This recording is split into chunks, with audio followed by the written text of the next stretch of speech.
Remember the swine flu scare of 1976? That was the year the U.S. government told us all that swine flu could turn out to be a killer that could spread across the nation. And Washington decided that every man, woman, and child in the nation should get a shot to prevent a nationwide outbreak, a pandemic. I don't need another flu shot. I had a flu shot last year. A swine flu epidemic may be coming. Swine flu? Man, I'm too fast to let it catch me. You'll want to be protected, especially if you're elderly or chronically ill. Get a shot of protection, the swine flu shot. Well, 46 million of us obediently took the shot. And now 4,000 Americans are claiming damages from Uncle Sam amounting to $3.5 billion because of what happened when they took that shot. By far the greatest number of the claims, 2/3 of them, are for neurological damage or even death. This virus was the cause of a pandemic in 1918 and 1919 that resulted in over 500,000 deaths in the United States, as well as 20 million deaths around the world. See how easy it is to... Thus, the U.S. government's publicity machine was cranked into action to urge all America to protect itself against the swine flu menace. Influenza is serious business.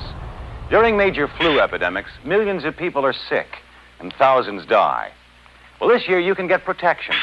The vaccines are safe, easy to take, and they can protect you against flu. So roll up your sleeve. Protect yourself. One of those who did roll up her sleeve was Judy Roberts. She was perfectly healthy, an active woman, when in November of 1976, she took her shot. 2 weeks later, she says, she began to feel a numbness starting up her legs. By the following week, I was totally paralyzed. So completely paralyzed, in fact, that they had to operate on her to enable her to breathe. And for 6 months, Judy Roberts was a quadriplegic. The diagnosis? A neurological disorder called Guillain-Barré syndrome. This disease can even kill. Indeed, there are 300 claims now pending from the families of GBS victims who died, allegedly as a result of the swine flu shot. Judy, why did you take the flu shot?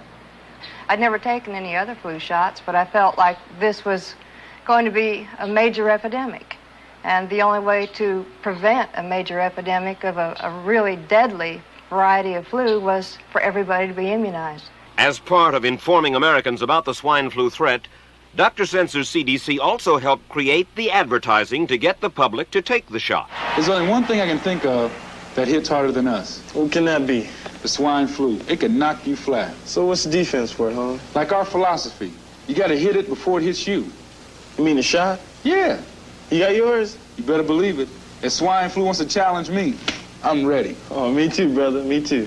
Get the swine flu shot. Time is running out. Let me read to you from one of your own agency's memos planning the campaign to urge Americans to take the shot. The swine flu vaccine has been taken by many important persons, he wrote. Example, President Ford, Henry Kissinger, Elton John, Muhammad Ali, Mary Tyler Moore, Rudolph Nureyev, Walter Cronkite, Ralph Nader, Edward Kennedy, etc., etc.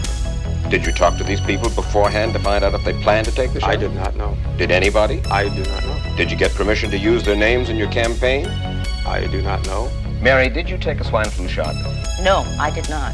Did you give them permission to use your name saying that you had or were going to? Absolutely not. Never did. Did you ask your own doctor about taking the swine flu shot? Yes, and at the time he thought it might be a good idea. But I resisted it because I was leery of having the symptoms that sometimes go with that kind of inoculation. I'm mad with my government because they knew the facts, but they didn't release those facts because if they had released them, the people wouldn't have taken it. And they can come out tomorrow and tell me there's going to be an epidemic and they can drop off like flies next to me. I will not take another shot that my government tells me to take. Meantime, Judy Roberts and some 4,000 others like her are still waiting for their day in court.